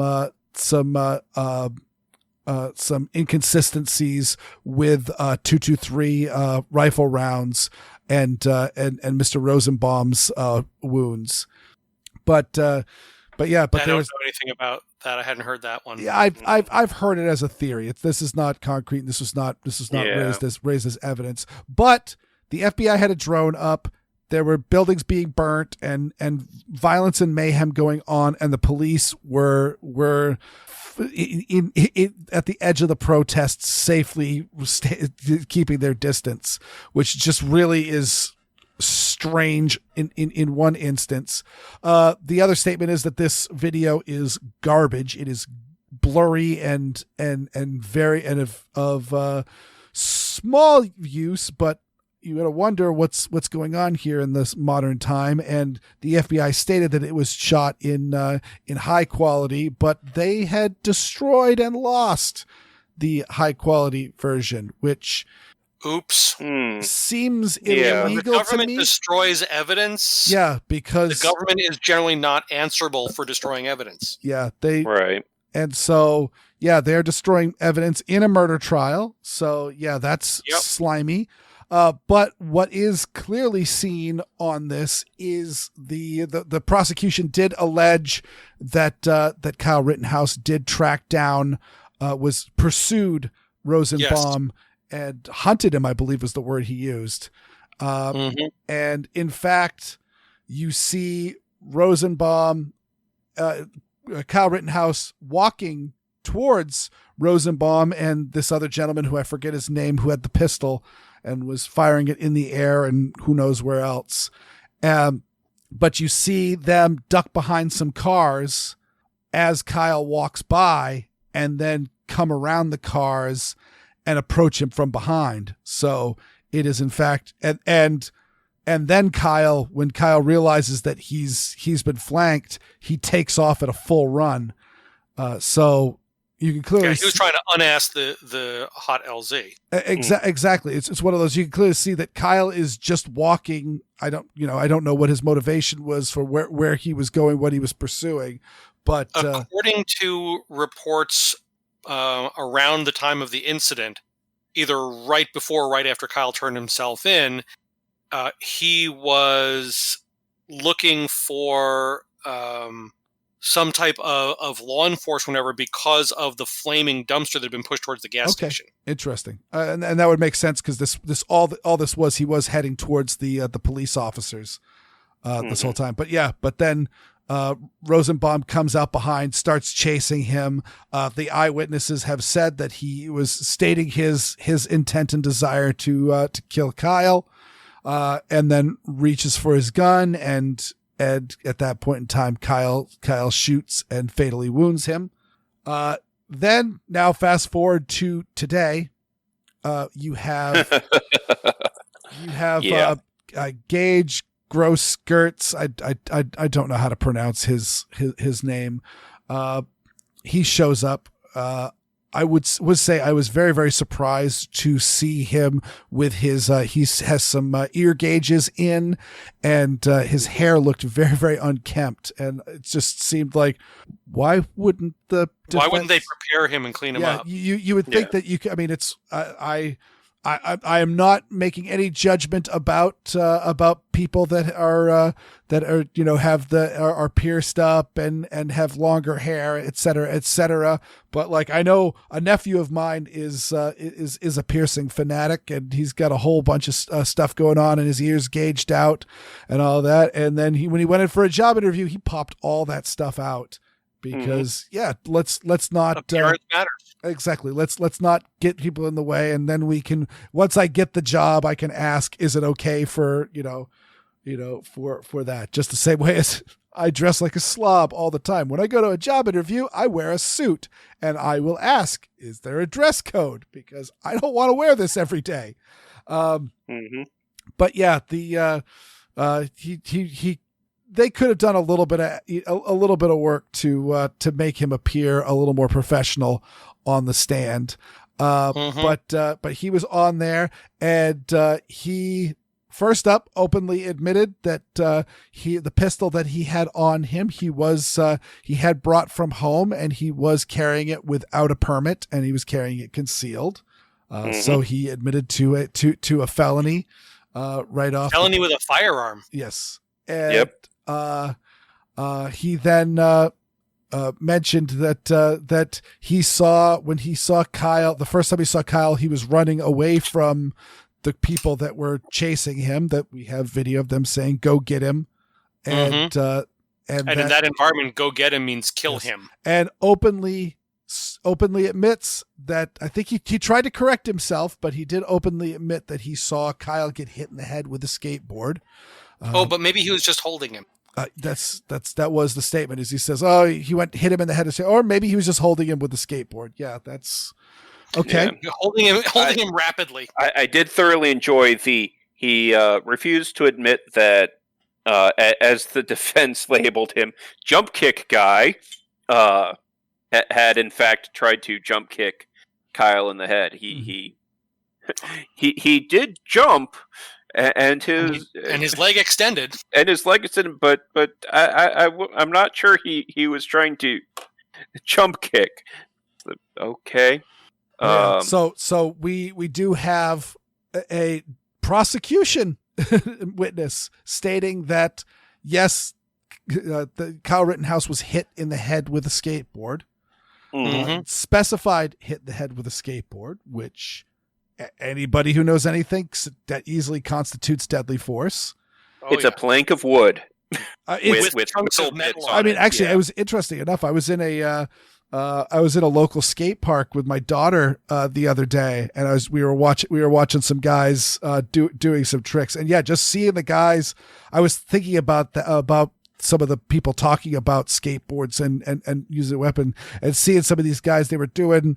I don't know skateboard tricks. They were jumping up on the wall and just using the toe of the board to hold themselves up. And all that. And just thinking about just how really beefy skateboards are to survive. These were some hefty guys, and they were skateboards are very strong. They have to be. Exactly. So, and what makes a skateboard a very strong and rigid platform for a 200-pound man to be skating around on, also makes them an ideal platform for swinging and braining somebody. So, so that essentially that death with that guy, I don't even remember his name. But I'm terrible with names, so I'm just happy I remember Kyle's. Yeah, but him being killed, I do know that he had done time for domestic violence, or at least been prosecuted with domestic violence as well, and but his essentially his shooting was justified by the prosecution right there, and then stepping forward, this was actually done by the defense, so the defense did not just sit back on their laurels. I can just imagine at some point the defense attorney looking at the judge and say, "What he said." Yeah, pointing to the prosecutor. In cross-examination, did get the Grosskreutz to admit that he confronted Kyle, and Kyle did not shoot him when he had his hands up, and and whether he was trying to be peaceful or deceptive. One thing we always point out is the surrender position really isn't all that great, because watch any IDPA IPSC. That's how they start. Yeah, exactly. You start in the surrender. Well, there's that one bit from Miami Vice where they got the I don't know if he was IPSC or IDPA shooter. Yep, I think. And he plays a hitman who kills a guy with a shotgun. Police officer shows up. He drops the shotgun, turns around, hands up, and you can almost hear the beep go off. And he grabs and drops the officer, clears the gun, drops it on the body, and walks away. Well, and also there's the thing of, even without talking about firearms or whatnot, a lot of open hands self-defense courses will teach you, hands up, open hands. Really, if you look at the difference between that and a Muay Thai boxer stance, there's really the only difference is pretty much whether your hands are open or clenched in fists. Yep. And how long does it take to close your hand? Right. Or do you need to close your hand? Right. So his hands, when his hands were in the surrender position, they point out the fact that he did not get shot, and they actually put up a freeze frame of pink mist coming out of his bicep as the bullet shattered, essentially vaporized his bicep, and you could see the gun in that hand pointed directly at Kyle. Well, and even more than that, they got him to state while up there, the defense asked him, so Kyle did not fire at you until you pointed a gun at him, correct? And he said correct. And I just posted a Tim Pool meme, which the Rittenhouse prosecution, after witness Grosskreutz admits he only got shot after he drew his gun on Kyle and advanced on him, and it shows the prosecutor with his head in his hands. Yeah, that particular prosecutor was in that facepalm position for a good portion of the day today. Yeah. And also, one of my favorites was Gaige. The defense asked him about chasing Rittenhouse, and Gaige said, "No, I wasn't chasing him." Okay, you were running towards his position, correct? Yes. And you were running towards him because that's where he was, right? Yes. So you were chasing him? No.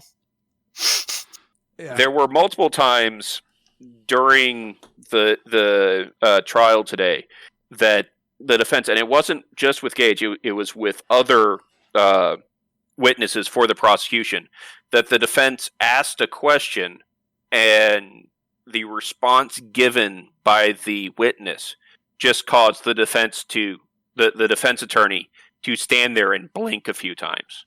And then basically they would re-ask the same question and the witness would answer a different way. Either that, or it was just simply, and you're going to go with that? Okay, cool. I'm happy with you going with that. Let me continue. Your Honor. Or no more questions. I will say Gaige was dramatic. He was on the witness stand when they broke for lunch and when they came back. When they came back, he had a completely different attitude and various other things. It was very obvious that the prosecution spent that hour lunch berating him and working with him, trying to figure out how the heck they could possibly salvage anything. And then it got worse.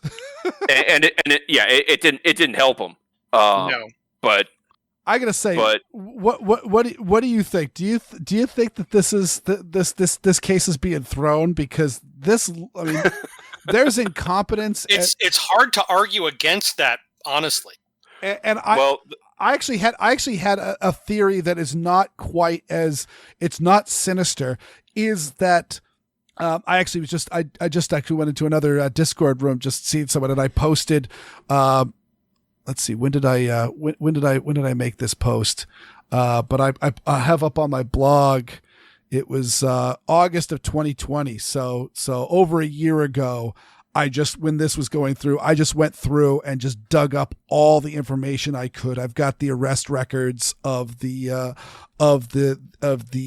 people who were shot. I have the interviews with Kyle Rittenhouse that he did before the shooting happened. I have the information on the fact that he worked at the local pool, and so he was in fact local, even though he lived in Illinois. He only lived like 15 miles away. If that, yeah. I mean, basically, you could walk to the border. Yeah. It was a easy and regular commute. From Illinois into Wisconsin, on that.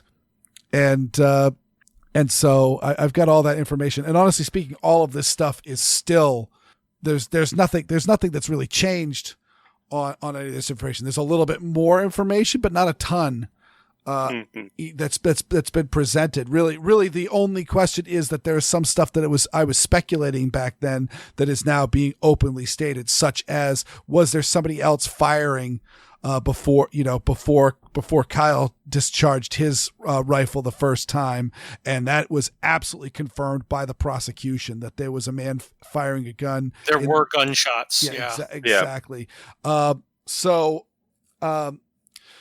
yeah, because this is so well documented, and again, who knows how much more stuff how much more video the prosecution has seen. It's strange that the prosecution had the FBI drone video, but not the police or the defense. And of course, also there's all the different people that were there and all the social media live streams that this was captured from many, many, many angles, and many more angles than the videos that even I have on my blog.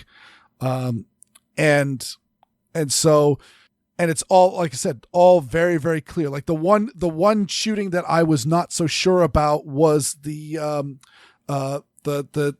Joseph Rosenbaum shooting, in the fact that it was all just alleged that he was grabbing the gun and all that. We could clearly see he was chasing Kyle, and Kyle was trying to get away from him. And could see him moments before he was shot in his very aggressive and agitated attitude. And of course, known that he had had a suicide attempt. So his state of mind could be interpreted as such, as someone who is both violent and with a feeling of nothing to lose. And that actually reminds me.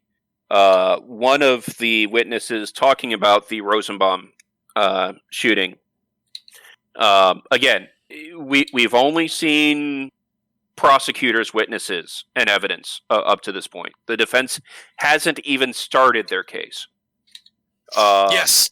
Well, the prosecution's been making it for them. Oh, well, yeah. And I can get to that in a moment.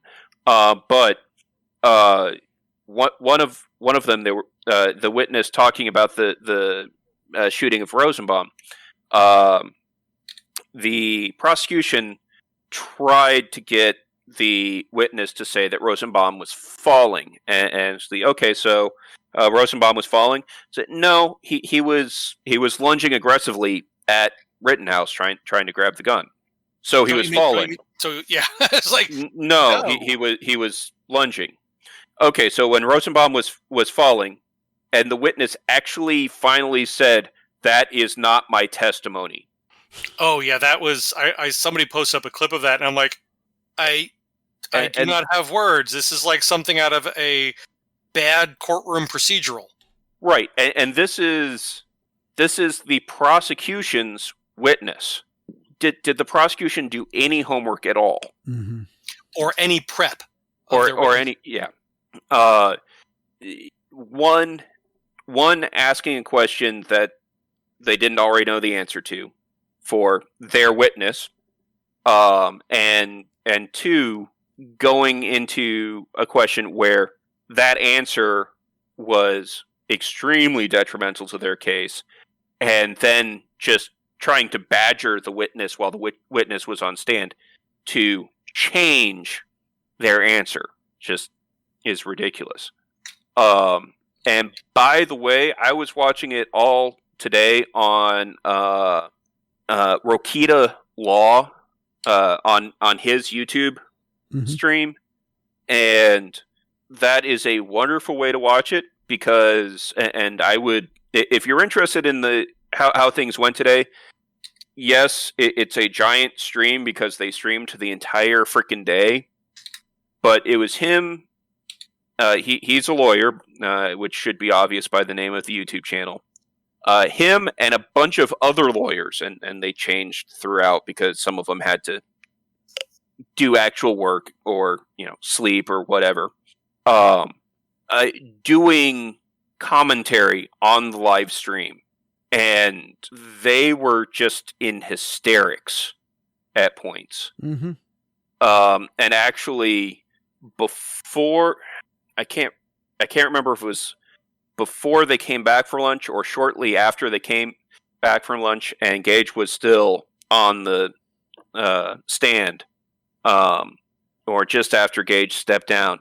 They were actually making bets about whether or not this would be a directed judgment or not.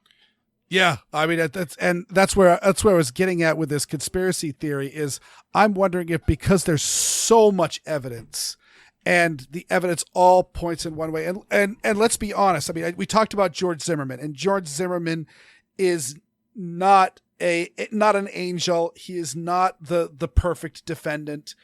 He's got his issues. I'll say right now, I personally don't like the guy. I've seen everything I've heard. Again, not a good guy, but that doesn't mean that he doesn't have the right to defend himself. Exactly. Yeah. Exactly. I am thoroughly unimpressed with him. I don't think he's a hero, but I do think that if he had not shot Trayvon Martin, he would be the dead one. And I believe that Trayvon Martin was the aggressor in that case. There's a lot of evidence that says that. In this case, like Kyle Rittenhouse was a lifeguard at the local pool. He was seen earlier that day scrubbing graffiti off, offering aid to both protesters and guards. Yep. Offering medical assistance to protesters and guards. He finished his shift and decided instead of going home after his shift, he was going to go help clean up the town that he works in. And then while he was there, he got a request from a business owner who was worried about his remaining business being burnt down. He'd already lost one car lot the night before. Yeah. Exactly. And so he came to his assistance, and he was there acting as a medic, and he was rendering aid to people on both sides. The scene where you see the burning dumpster trying to be pushed into the gas pumps. Kyle is there running at the dumpster with a fire extinguisher. I don't know if he was the one that actually extinguished it or not, but he helped push the dumpster away from the gas pumps. And then I think he went and got the fire extinguisher. Yeah. And then he went to get official personnel, which is where everything went down. Yeah, right. This is a kid who's really does seem to have his heart in all the right places. Going on. Unlike two of his three attackers. Exactly, and then you have the three attackers. They're all bad dudes. They're really not great citizens. I mean, especially the Joseph Rosenbaum. Joseph Rosenbaum was a goddamn monster. I won't mince any words on that. I mean, he was criminally insane. That is the best way to put it. Is he had severe mental problems, and the mental problems exhibited themselves in severely violent and antisocial ways. And he committed some of the most heinous crimes out there. And he was not that old. Right. So, and so I think he was only in his early 20s. And so, these were bad guys doing bad things. And he only attacked when he himself was engaged and used great restraint, and then immediately turned himself into the police, though the police weren't interested. Well, he went home, and then he found out that he was wanted by the police, and he then went and turned himself in. But you could see it. There's documentation of him surrendering to the police, and the police just telling him to clear out, and so he follows police instructions. Yep. And go ahead. Yeah. So you've got all of this evidence, and you've got all of this evidence going on with clearly being self-defense, and lawyers are limited on the types of arguments they can make. They cannot bring up a false argument. They cannot. They can try. They can omit things, but they can't say stuff that just isn't true. And if they tried to say that Kyle was a bloodthirsty killer who was hunting for people and was there to murder and all of that, they could be disbarred by that. So I kind of wonder, either are they so hamstrung by what a weak case they have in the first place, or are they even just throwing it just to protect themselves? Well, it's pretty much understood that the prosecution of Kyle is politically motivated. Oh, absolutely. Oh, God, yes. Because everybody who is not politically motivated is saying it's a slam dunk self-defense case. Why are we even doing this? Yeah. Yeah. There, on that stream, there were a few lawyers that said, there were a few of the lawyers that said, yeah, before the trial started, I thought Kyle was guilty. And now, watching this play out, watching the evidence, no, this is clear-cut self-defense. And one of them mentioned, apparently, even the young Turks are now saying that Kyle is innocent. Wow. I had not heard that. I haven't link to that. That should go in the show notes. I haven't verified that, but that's, oh God, that means I have to give traffic to those assholes. Sorry. And just so people know, because I have run into people who don't know what directed judgment is. After the prosecution has made their case, brought up all their witnesses, brought up and shown all of their evidence, the defense can call for a motion for directed judgment, and that means if there's a directed judgment, that means the judge looks at it and goes, yeah, the prosecution didn't even start to make a case. There's nothing here. Get out of my courtroom. Get out of my courtroom is the key part of that. And it's kind of considered in that tone of, you're wasting our time. We don't need to waste any more time on the defense's case. The jury, they should go home and get back into their normal lives. I should be dealing with other cases. This is a way to go away. I have serious business. You are not serious business. Right. And like I said, at the end of Gaige's testimony, the lawyers on that stream were making bets about whether or not that would happen in this case. And as you can probably guess, it's fairly rare for that to ever actually happen. The motion is made several times, but it's very rarely granted. And they made those lawyers made the point, and it made sense, of just about all of the witnesses after Gaige.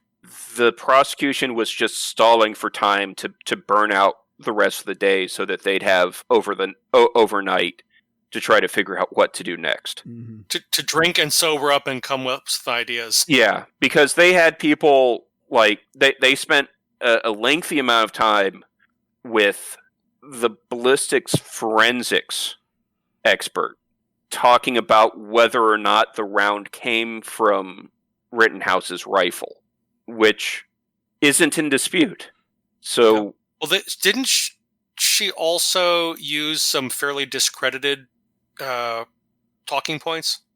Not that I saw. The ballistics expert. I thought she talked about how they could tell the bullets came from Kyle's gun or something, or the cases came from Kyle's gun or something. I mean, that's her job. Right, So, but from my understanding it's pretty much they can tell it came from that type of gun, but not necessarily actually, that exact firearm. I have heard from a credible source that actually the individual firearms can leave enough forensic evidence that you can trace them to. Okay. Yeah, it's also one of those things of you may not necessarily be able to do that if the gun has seen 1,000 rounds since that round was fired. Right. That's part of I guess part of that. But yeah, as Weer'd said, if the round is fired and you fairly quickly recover the firearm, there is a bit of fingerprinting happening there. Okay. I was going on outdated information. But they spent a good time with her, and they spent a good time with a couple other witnesses that, quite frankly, there was no other reason to have them on the stand and talking to them for that length of time, other than we're just looking to burn daylight. Mm-hmm. Yeah, we've been told by our boss that we have to do this prosecution, but we got nothing. Yep. Yeah. So yeah, that's that story. Like I said, it's it's a shame that it's a murder trial, and I really feel bad for Kyle because there were a couple of video clips where you could see the PTSD on his face and his movement. And even when these just horrible own goals are happening in front of him, you still gotta know that in the end you're on there, and they could decide to charge you with murder, or furthermore they could or convict you of murder, and furthermore the jury could be tainted by threats and or political activists who lied on their forms, as is the allegation with the Derek Chauvin. So it's not a matter that we take lightly, but boy, what a way for a trial to break down. And it certainly does look very good for Kyle Rittenhouse being acquitted. Yeah. And even if he is acquitted, which hopefully he is, because it's blatantly obvious to anybody who has eyes that no, he and a brain attached to them. Yeah, anybody that has a brain, it's clear-cut self-defense. Even if he's acquitted, one, it's been a year of dealing with this crap. A chunk of which he sat in a prison cell. Right, a chunk of which he sat in a prison cell. Another chunk of which, yeah, he wasn't in a prison cell, but he couldn't be at home because he didn't feel safe at home because of all the folks. And even after this, he's still going to have a good... There's still going to be a good chunk of America that is convinced that he's a bloodthirsty murderer. Yep. And also, given his background, like you were saying with the PTSD, this is a kid that, having killed 2 and wounded a 3rd, even if it's completely justified, which it obviously is, the damage that causes psychologically. That there's a high likelihood that that's going to haunt him for a while. I would say that there's a guarantee it's going to haunt him for the rest of his life at some level. You never know. Having spoken to enough people who have engaged with lethal force in combat, as well as people who have been involved in lethal force engagements where lethal force was applied, it never leaves you entirely. Well, I've talked to a number of folks like that myself, and I've talked to folks where, it doesn't really bother them, and there's at least one case that I can think of where what bothers him is the fact that it doesn't bother him. Yeah, I mean, but that's part of what I'm saying is it's going to affect him. I'm not saying necessarily bother him, but it will affect him for the rest of his life. Yeah. I phrased myself. Yep. But I think we have gone on. This has been a long one. I knew it was going to be long, but we had just so much to talk about. And so. Can I finish up on a happy note? Please.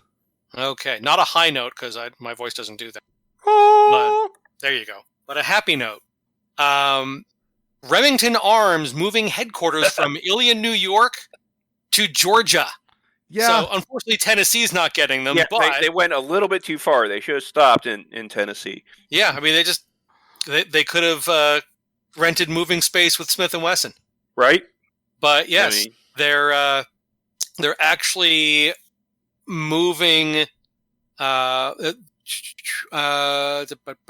invest $100 million in the operation in LaGrange, Georgia, hiring 856 people over 5 years.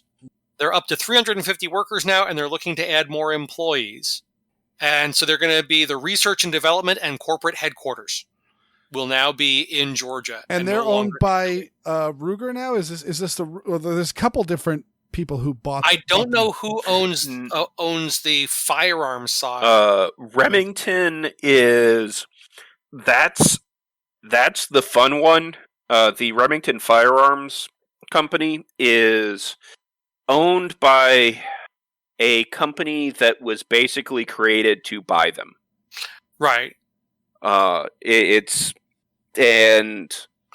there was some possible shenanigans of like the investors shortly doing after business as the Roundhill Group purchased the Remington branded gun-making business, including operations in Ilion, New York, and Lenoir City, Tennessee. Huh.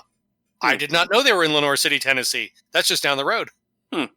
Well, that's part of the article. I put a link in the show notes because, well, I'm going to have to head out to Lenoir and see what Remington has there. Yeah. The Remington Firearms is moving pretty much completely out of New York over the next 5-10 years. There's just going to be the buildings and possibly the custom shop. Yeah, I'd have to look it up, but I remember there being a story of shortly after the purchase, one of the higher ups of the old Remington company became the president of this new financial group. So there was some thoughts of possible shenanigans, but Remington Firearms is its own separate independent company. Right. Is the short of it. The ammunition was purchased by someone else, but yeah. So that's an exciting positive thing is that another firearms company is moving towards freedom. Mm-hmm. Still would have preferred if they'd moved to Tennessee. Yeah. You know, if they moved about an hour away from here, that would have been a nice parallel to when I lived about an hour away from Ilion. Or, come join Beretta in the Nashville area.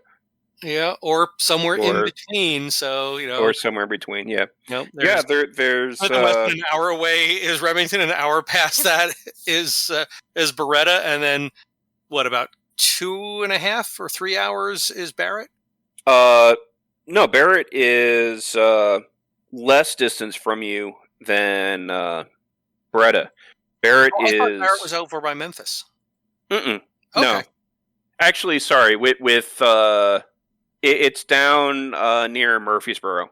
Okay, so it's south-ish. So it's southeast of me, but it's actually it's due south of me, one county. So right, so it's southeast of Nashville. Correct. Yeah. Oh, okay, cool. Well, I'll have to make a pilgrimage there at some. And I've bought guns at oh shoot, I just blanked out on Barrett's first name. Ronnie. Yeah. I've bought guns at his little side project gun shop. Nice. Yeah. Well, it was big news in the paper this past week that they did the groundbreaking for the Smith & Wesson facility.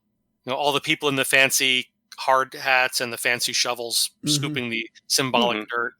But yeah, so I thought that would be a nice positive thing to wrap up on. And like you said, with the Smith & Wesson, Smith & Wesson was leaving because Massachusetts was essentially threatening to put them out of business. And so therefore, it was really take our business elsewhere. Exactly. Yep. And we all know that gun control groups are all watching each other. And, when one group comes with a law or an idea, it gets tried out in all the other anti-gun states. And so the idea that Massachusetts was working to make manufacturing of quote unquote assault weapons illegal within the boundaries of the state, there's nothing stopping them from New York from doing that to Remington or Connecticut doing it to PTR or whatever. Whoever. Yeah, companies that are. Is Mossberg still based out of Connecticut? I think so.